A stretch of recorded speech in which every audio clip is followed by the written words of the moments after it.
Sekarang mari kita bahas tentang website. Kita mulai dari pengertiannya. Pengertian website adalah sebuah kumpulan halaman pada suatu domain di internet yang dibuat dengan tujuan tertentu dan saling berhubungan serta dapat diakses secara luas melalui internet dan homepage yang ada di browser dengan URL. Dua adalah unsur-unsur website. Unsur website itu ada 3. Yang pertama domain, hosting, yang terakhir adalah konten.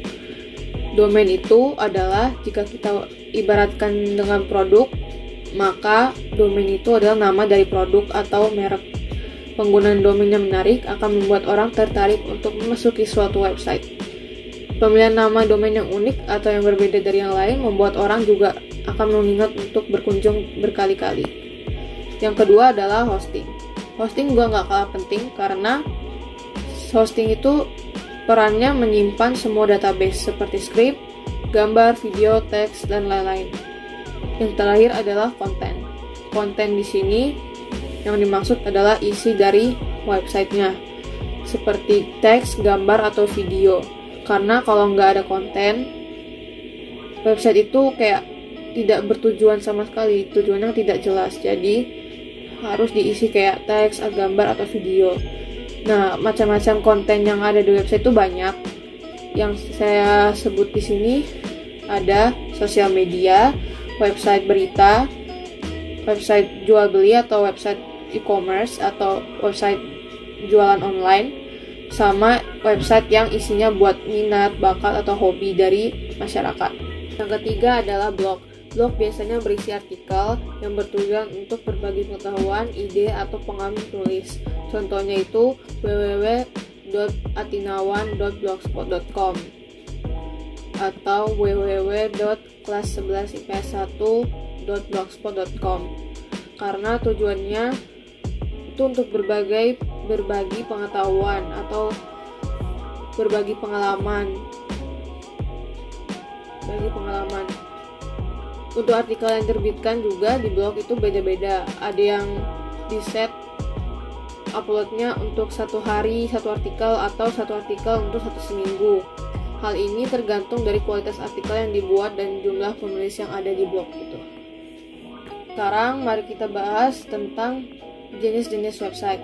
Nah, yang pertama adalah website pribadi. Website pribadi itu tersedia di berbagai layanan yang dapat digunakan untuk membuat website pribadi, mulai dari yang gratis sampai berbayar. Untuk yang gratis, Anda harus bersedia memiliki alamat website seperti contohnya itu www.atinawan.com/username atau www.atinawan.blogspot.com. Biasanya itu blogspot.com buat blog. Nah, alamat website seperti ini tidak disarankan untuk Anda yang ingin memiliki konten lengkap, yang memberikan konten lengkap di website Anda, seperti adanya video dan banyak gambar. Biasanya penyedia layanan website gratis akan memberikan resource yang terbatas. Selain itu, untuk alamat dari website Anda akan sulit bersaing di mesin pencari. Jadi, kalau mau memberikan konten yang lengkap di website Anda, lebih baik memilih layanan penyedia domain dan hosting yang lebih profesional. Dan biasanya alamatnya itu pakai .com di belakangnya. Contohnya itu www.atinawan.com. Nah, yang nomor 2 adalah website toko online. Website toko online dapat digunakan maksudnya dapat menggunakan tool dan bisa dibuat dalam hitungan jam bahkan menit, sehingga website toko online Anda sudah dapat diakses melalui internet. Nah, contohnya itu membuka toko di website Shopee atau di websitenya Tokopedia. Yang terakhir adalah blog. Blog biasanya berisi artikel yang bertujuan untuk berbagi pengetahuan, ide, atau pengalaman tulis. Nah, contohnya adalah blog. Contohnya adalah www.atinawan.blogspot.com atau www.kelas11ips1blogspot.com. Tujuannya itu cuma untuk berbagi pengetahuan yang berhubungan dengan web hosting, internet marketing, atau bahkan pengetahuan kayak karya ilmiah, pelajaran-pelajaran, atau bahkan pengalaman dari penulis yang mengupload di blog. Karena artikel yang diterbitkan juga karena tiap penulis blog itu beda-beda, jadi terserah. Sekarang kita lanjut membahas manfaat dari website. Website memiliki banyak manfaat di kehidupan kita. Anda bisa mengakses media sosial menggunakan website, belanja online, bahkan yang jika Anda membutuhkan informasi penting bisa diakses juga melalui website. Selain itu, masih banyak manfaat lain yang bisa kita dapatkan dari website ini. Contohnya adalah membangun personal branding. Nah, biasanya personal branding itu untuk dari website pribadi. Dengan website Anda bisa membangun personal branding yang kuat dan terpercaya. Anda bisa membagikan hasil karya atau portofolio Anda di website itu, baik tulisan, foto, lukisan, gambar, atau desain grafis. Dan ini personal branding ini bisa dibuat secara profesional juga. Yang kedua adalah berbagi cerita dan informasi. Kalian mungkin pernah dengar Raditya Dika sebelum dia jadi YouTuber atau komedian, stand up comedy, atau pernah mungkin dengar kisahnya Trinity Traveler. Nah, Raditya Dika sama Trinity Traveler ini adalah contoh blogger yang sukses bermodalkan cerita melalui website. Anda bisa juga mengikuti jejak mereka dengan membuat blog. Dengan membuat blog ini, Anda bisa berbagi cerita atau informasi apa saja, dari traveling, parenting, teknologi, keuangan, kuliner, bahkan pelajaran. Yang terakhir adalah menghasilkan uang. Ada banyak cara untuk menghasilkan uang menggunakan website. Anda bisa menjadi blogger atau influencer dan mendapatkan banyak endorsement atau tawaran kerjasama. Selain itu, Anda juga bisa mendaftarkan website Anda ke Google AdSense untuk mendapatkan uang dari iklan Google. Anda juga bisa mengikuti program affiliate marketing untuk menghasilkan uang dari website. Tugas Anda sebagai affiliate marketer adalah mempromosikan produk atau jasa dari perusahaan lain di website Anda. Kemudian Anda bisa mendapatkan komisi jika Anda yang membeli melalui website Anda. Nah, cara mendapatkan penghasilan dari website. Yang pertama adalah program periklanan. Salah satu cara menghasilkan uang di internet melalui media website adalah dengan mengikuti program periklanan seperti Google AdSense, AdMob, Popcash, iklan mandiri, dan lain sebagainya. Inilah cara paling efektif untuk menghasilkan uang secara cepat melalui website. Untuk mengikuti program periklanan ini, maka Anda perlu mendaftarkan diri blog Anda atau website Anda. Yang selanjutnya, jika diterima dengan baik, maka Anda akan mendapatkan kode iklan yang harus ditempelkan pada blog atau website Anda. Setiap klik iklan yang terjadi pada blog Anda, maka Anda akan memperoleh komisi di kisaran Rp1.000 sampai Rp50.000. Ada banyak contoh orang yang sukses menjalankan bisnis online ini seperti Eka Lesmana, Herman Widiono, dan lain-lain. Yang kedua adalah affiliate marketer.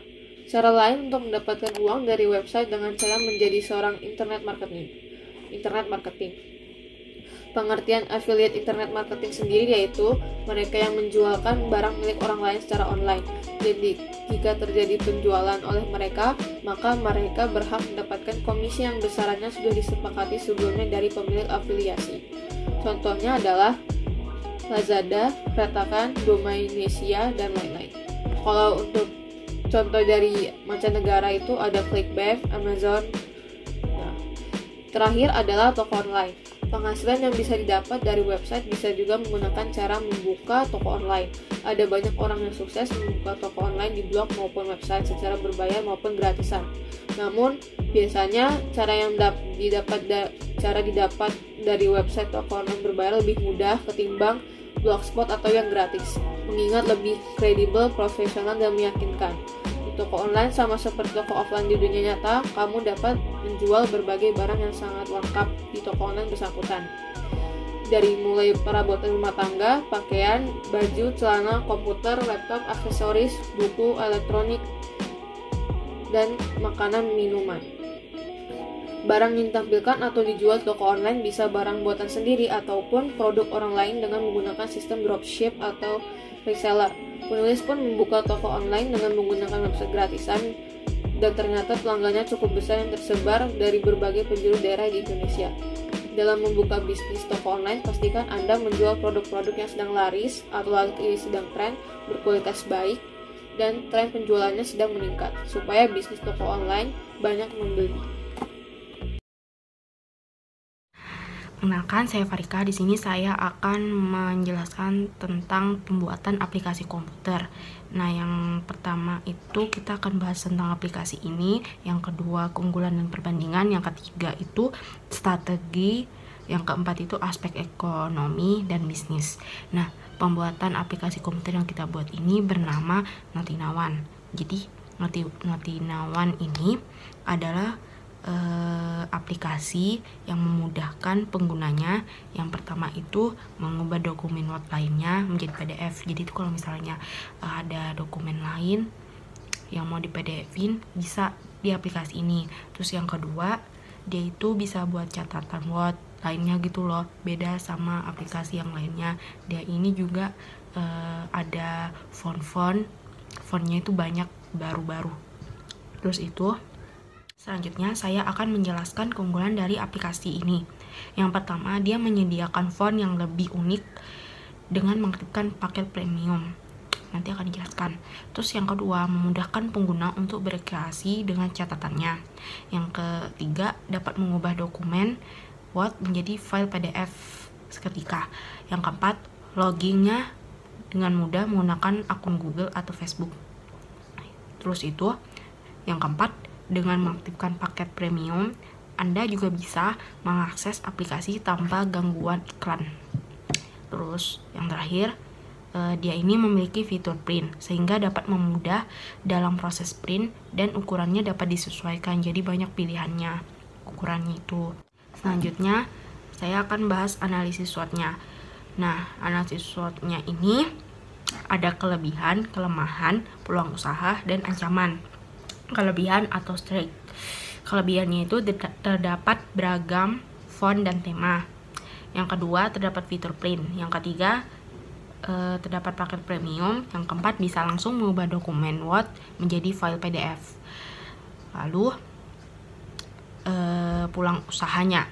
Dengan memiliki fitur untuk mengubah tulisan ketik dari Word dokumen, kita bisa mengubah file PDF tulisan tangan dengan ukuran dan model kertas yang bisa diatur juga saat ketika mau di print. Terus kita akan membahas kelemahannya. Nah, kelemahannya ini satu, aplikasi ini tidak terdapat fitur scanner. Yang kedua, banyak iklan. Itu kalau misalnya kalian tidak beli paketnya jika tidak premium. Terus itu yang terakhir, ancaman. Nah, ancaman satu, pengguna lebih memilih ke aplikasi yang memiliki fitur scanner. Yang kedua, pengguna juga lebih memilih ke aplikasi yang tidak banyak iklannya. Sekarang kita akan membandingkan aplikasi Notiwan dengan satu aplikasi yang bernama Musangking. Yang pertama, dia dapat mengubah langsung dokumen Word ke file PDF, sedangkan Musangking tidak bisa langsung dari Word.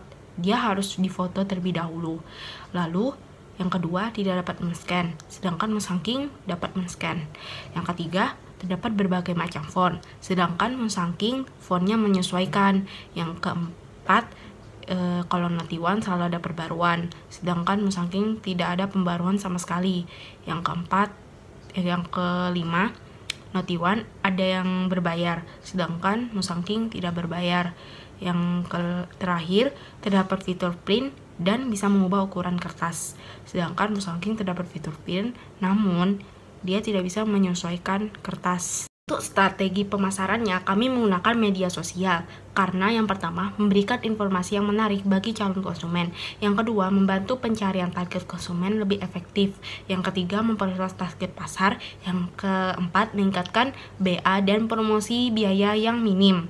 Nah, contoh pemasaran yang kita lakukan itu ada per hari. Perharinya itu 1.500. Nah, yang per bulan itu 41.500. Di sini lebih hemat.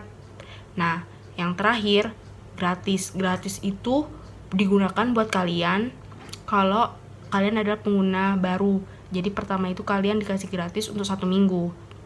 Yang terakhir adalah aspek ekonomi dan bisnis dari aplikasi komputer Notinawan. Aplikasi Notinawan memiliki berbagai fitur yang pastinya lebih modern dan mumpuni dibandingkan dengan aplikasi Note lainnya. Dalam mengoperasikannya juga sangat mudah dan efisien, sehingga tidak akan mempersulit penggunanya. Kami mengembangkan aplikasi ini dengan menyertakan fitur premium, sehingga dapat menjadi bisnis ekonomi yang menghasilkan profit. Kemudian pembahasan dari aplikasi komputer ini, mohon maaf bila ada kesalahan kata dalam menjelaskan, mohon dimaafkan. Saya akhiri, terima kasih. Nama saya Rian Nadim dari kelas 11 IPS 1 dan kali ini saya akan menjelaskan tentang ruang lingkup pembuatan aplikasi game. Beberapa hal yang akan saya jelaskan antara lain adalah yang pertama, artikel yang kami temukan sebagai dasar pembuatan game kami. Yang kedua, kelebihan game kami dibandingkan dengan game yang lain. Dan yang ketiga adalah aspek bisnis dan ekonomi dalam game kami. Yang pertama adalah artikel yang kami temukan sebagai dasar pembuatan game kami. Belakangan ini, perkembangan game online semakin pesat seiring dengan bertambahnya penggunaan smartphone dan internet. Maka dari itu, kami membuat sebuah game yang berjudul Defense of Dynasty atau disingkat DoD. Game ini bertema tentang peperangan antara satu dynasty dengan dynasty yang lainnya. Game yang kami buat ini memiliki target konsumen dari remaja hingga orang dewasa. Kedua, kelebihan dari game kami dibandingkan dengan game yang lainnya. Yang pertama, game kami dapat meningkatkan mood atau suasana hati bagi para pemainnya. Yang kedua, melatih konsentrasi dan fokus. Yang ketiga, meningkatkan kemampuan dalam memecahkan masalah. Dan yang terakhir, aspek bisnis dan ekonomi dalam game kami. Kami menghadirkan layanan free to play dalam game kami. Namun, bagi pemain yang ingin mendapatkan item secara cepat atau item yang langka, kami juga menyediakan sistem top up dengan patokan harga sebagai berikut. 333 diamond seharga Rp70.000, 445 diamond seharga Rp95.000, 575.000 diamond seharga Rp130.000, 682 diamond seharga Rp150.000, 795 diamond seharga Rp170.000, 1000 diamond seharga Rp195.000. Dengan sistem top up seperti ini, kami dapat memperoleh keuntungan yang besar dari para pemain yang membeli diamond di dalam game kami. Selanjutnya saya akan membahas tentang penjualan aksesoris dan komponen komputer. Yang pertama ada latar belakang rencana usaha. Perkembangan dunia teknologi dan informasi belakangan ini telah berkembang sangat pesat mengikuti kebutuhan masyarakat. Hal inilah yang membuat ketergantungan masyarakat dengan komputer tidak dapat dilepaskan dan juga kebutuhan masyarakat untuk menggunakan komputer yang canggih dan berkualitas sesuai dengan perkembangan teknologi dan informasi pada saat ini. Penjelasan di atas menjadi landasan utama bagi kami dalam mendirikan usaha di bidang khususnya bidang jual aksesoris dan komponen komputer. Adapun beberapa hal yang menjadi faktor utama kami dalam pendirian usaha PKT yaitu masyarakat ingin memiliki ataupun telah memiliki personal komputer atau PC, seringkali ingin melakukan pembelian atau peningkatan upgrade pada komputer, baik berupa hardware ataupun softwarenya. Seringnya masyarakat merasa tertipu karena membeli aksesoris maupun komponen komputer karena banyaknya toko komputer di daerah kami yang menjual komponen komputer di atas harga rata-rata atau harga pasar, sehingga masyarakat tertipu karena membeli aksesoris maupun komponen komputer yang imitasi atau KW. Dari beberapa faktor di atas, maka kami rasa penting untuk mendirikan usaha dan aksesoris komponen utama komputer ini. Yang kedua atau prospek pasar. Adapun untuk prospek pasar yang akan menjadi target usaha kami dan akan menjadi peluang besar nantinya adalah masyarakat umum yang tinggal di daerah sekitar dan pegawai perkantoran yang tinggal di daerah sekitar toko kami berjualan, serta para pelajar baik pelajar setingkat, sekolah menengah, ataupun mahasiswa. Yang C. Manfaat sosial. Dengan usaha jual beli komponen dan aksesoris komputer ini, kami berharap dapat membantu biaya kehidupan kami sehari-hari, serta dapat membantu dalam membiayai perkuliahan kami. Yang D. Manfaat sosial. Dengan berdirinya usaha ini, kami berharap dapat membantu warga sekitar Kota Bontang, umumnya dalam memperoleh komponen dan aksesoris komputer dengan mudah dan harga yang masuk akal. karena kami pun merasa kesulitan mendapatkan peralatan komputer di daerah ini. Karena pusat dari peralatan komputer berada di daerah Samarinda, sekalipun ada toko yang menjual peralatan komputer, terkadang harganya yang tertera di setiap barangnya masih cukup mahal, mengingat masih jarangnya toko yang menjual peralatan komputer. Kelebihan produk kami: 1. Kualitas bagus, kokoh, dan solid. 2. Harga terjangkau. 3. Mudah dijalankan. 4. Produk masih baru dan tahan banting. 5. Sudah terjamin kualitasnya. 6. Sistem pembayarannya aman. 7. Memudahkan beraktivitas saat menggunakan komputer. 8. Banyak pilihan produk. Yang terakhir ada strategi pemasaran. Strategi pemasaran yang akan kami lakukan ada: A. Keterangan produk. Produk yang akan kami jual di toko kami ini merupakan barang yang original dan bergaransi, resmi dari distributor ataupun pabrik, jika kami telah memiliki pabrik resmi di Indonesia. Yang kedua atau B. Keunggulan produk. Keunggulan produk kami selain original dan bergaransi resmi adalah toko kami menjual dengan harga yang sangat bersaing di pasaran dan produk kami terjamin, bukan produk black market apalagi produk reject. Yang C. Harga produk. Harga produk di toko kami ini sangat bersaing dengan toko yang berada di Jakarta, karena dalam berjualan ini kami tidak hanya memikirkan keuntungan semata, melainkan kepuasan pelanggan. Yang C. Harga produk. Harga produk di toko kami ini akan sangat bersaing dengan toko yang berada di Jakarta, karena dalam berjualan kami tidak hanya memikirkan keuntungan, melainkan kepuasan pelanggan. Yang D. Jalur penjualan.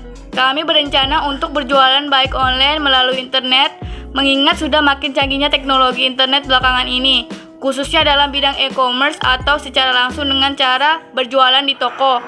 Yang E. Promosi. Promosi utama yang akan kami lakukan adalah melalui teman-teman, mengingat kebanyakan teman kami adalah mahasiswa teknik informatika dan gamer. Dan kami juga akan mempromosikan toko kami melalui sosial media seperti Twitter, Facebook, ataupun Instagram. Yang F. Garansi. Seperti yang telah kami jelaskan di atas, produk yang berada di toko kami bergaransi resmi, baik garansi distributor ataupun garansi pabrik. Khusus garansi pabrik hanya berlaku jika pabrik komponen yang kami jual telah memiliki pabrik di Indonesia. Pemeliharaan komputer atau HP yang sering disebut dengan service center. Beta konsep service center. Yang pertama, pengertian Bontang Service Center. Yang kedua, tujuan dan manfaat Bontang Service Center.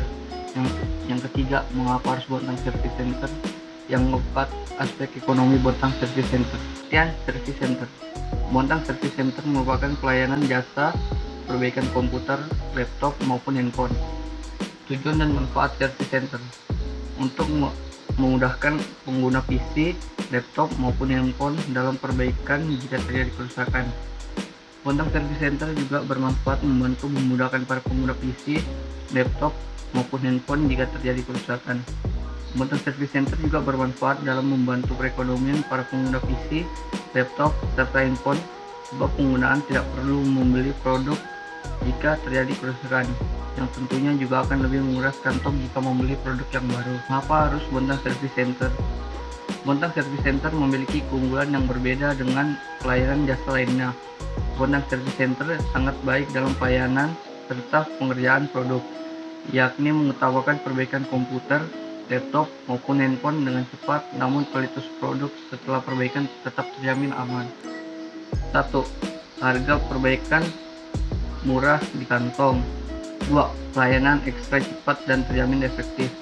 3. Dapat memperbaiki PC, laptop maupun handphone dengan tipe serta jenis apapun. 4. Menawarkan penggunaan jasa kurir dengan harga terjangkau. Aspek ekonomi dan kelebihan.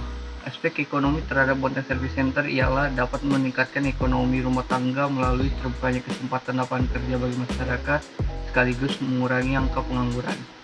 Dalam hal ini, dikarenakan Bontang Service Center merupakan cukup banyak tenaga kerja, mulai dari proses pengerjaan, kurir, serta bagian penyediaan sumber daya yang akan digunakan untuk perbaikan PC, laptop, serta handphone. Penyediaan suku cadang lengkap, bisa melakukan pemesanan atau inden. Waktu pengerjaan umum berkisar 1 minggu hingga 8 minggu. Bergaransi masing-masing pabrik berbeda tergantung kewilayahan perusahaan. Tenaga kerja cukup profesional karena terlatih dan didukung secara resmi langsung oleh produsen merek tersebut. Perkenalkan, nama saya Muhammad Fathul Rizky Devianto. Di sini saya akan membawakan materi tentang Internet Service Provider. Pengertian dari ISP. Apa itu ISP? Pengertian ISP atau penyelenggara jasa internet adalah rekanan atau produsen yang memberikan jasa layanan internet atau media komunikasi dan informasi berbasis online. Internet Service Provider ini memiliki jaringan yang luas, baik secara domestik maupun internasional, sehingga para penggunanya dapat terkoneksi dengan jaringan internet global. 5 jenis koneksi pemakaian ISP. Yang pertama ada dial-up. Koneksi dial-up adalah jenis layanan internet yang menggunakan kabel sebagai media transmisinya. Koneksi dial-up mempunyai biaya yang terjangkau, bahkan terdapat layanan yang menyediakan dengan gratis. Kedua, ada dedicated connection. Jenis koneksi internet ini bersifat tetap menyala selama 24 jam. Jenis koneksi ini digunakan oleh perusahaan-perusahaan yang memiliki banyak komputer atau ruang terbuka yang membutuhkan internet. Ketiga, ada hotspot. Dalam penggunaannya, koneksi hotspot tidak perlu memakai kabel untuk dapat tersambung ke jaringan internet. Hotspot dapat ditemukan di tempat-tempat berkumpul seperti restoran, kafe, ataupun hotel. Yang keempat, ada wireless. Koneksi wireless tidak perlu menggunakan media kabel karena menggunakan prinsip kerja wide area network. Dalam pemakaiannya, Anda dikenakan biaya layanan pemakaian internet tapi tidak dikenakan biaya telepon. Kelima, ada mobile access. Layanan internet ini ditujukan kepada pengguna ponsel pintar untuk mengakses internet. Karena adanya layanan ini, Anda dapat menggunakan layanan internet kapan dan di mana saja dengan mudah. Jaringan yang ada pada mobile access adalah GSM dan CDMA. Jenis-jenis provider yang terdapat di Indonesia. Yang pertama ada Tri. Kelebihan dari kartu provider Tri ini, paketnya banyak pilihan dan tentunya harganya murah. Kekurangannya, sinyal dari Tri ini belum merata di seluruh Indonesia. Yang kedua, ada provider XL. Kelebihan dari provider XL ini, speednya lumayan kenceng tetapi hanya pada pukul 3-5 pagi saja. Kekurangannya, paket internet ini lumayan mahal. Yang ketiga, ada provider Telkomsel. Kelebihan dari provider ini, speednya lumayan kenceng, kuat buat download video dan juga bermain game. Kekurangannya, harga dari paket internet ini terbilang cukup mahal. Yang keempat, ada provider Smartfren. Kelebihan dari provider ini, kekuatan sinyalnya sangat kuat, terlebih pada sinyal unlimitednya. Kekurangannya, daftaran paket Smartfren ini hanya bisa melalui aplikasi saja. Kelima, ada provider Indosat. Kelebihan dari Indosat ini pastinya paketnya murah dan ada kuota YouTube Unlimited. Kekurangannya, jaringan dari Indosat ini sangat tidak stabil, apalagi jika kita buat untuk streaming ataupun bermain game. Yang keenam, ada provider Axis. Kelebihan dari provider ini, setiap minggu provider ini selalu mengeluarkan harga-harga promo paket internet yang murah-murah. Kekurangannya, makin kesini makin hari Axis sinyal internetnya perlu dipertanyakan karena sinyalnya tidak begitu kuat. Kita akan membahas peluang usaha dari ISP. Peluang usaha ISP ini justru sangat menguntungkan apabila kita ingin membukanya pada saat masa-masa sekarang. Tentu pasti akan laku dikarenakan alangkah banyaknya orang sekarang menggunakan layanan internet, terlebih untuk belajar daring, buat kerja juga sangat dibutuhkan. Lebih untuk kita berbisnis ISP ini, tentu pasti ada kelebihan peluang usaha ISP ini adalah pastinya setiap usaha yang ada tentu memiliki kelebihan masing-masing.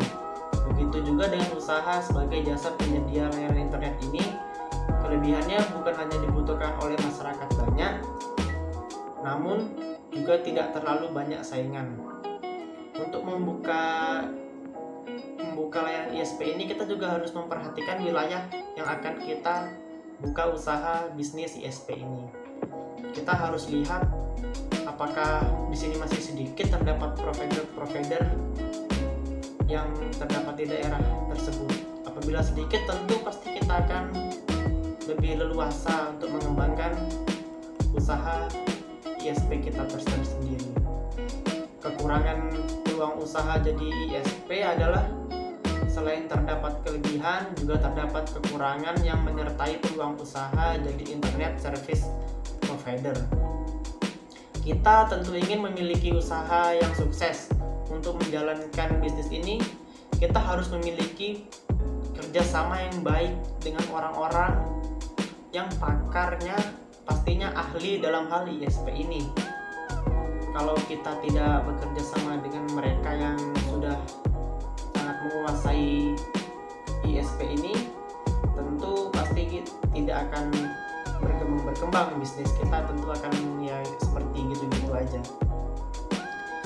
Dan modal yang diperlukan untuk melakukan bisnis atau usaha ISP ini tentunya tidak murah ya. Kita perlu menyiapkan modal mungkin sekitar 20 jutaan. Modal tersebut sudah termasuk alat, akomodasi teknisi, tower, registrasi, dan sebagainya. Jadi kesimpulan yang dapat kita ambil ini adalah peluang usaha jadi ISP atau Internet Service Provider adalah salah satu usaha yang memang sangat banyak dibutuhkan oleh masyarakat. Dengan membuka usaha sendiri, maka kita bisa menentukan penghasilan sendiri tanpa harus tergantung dengan atasan. Mungkin sekian dari saya dan terima kasih.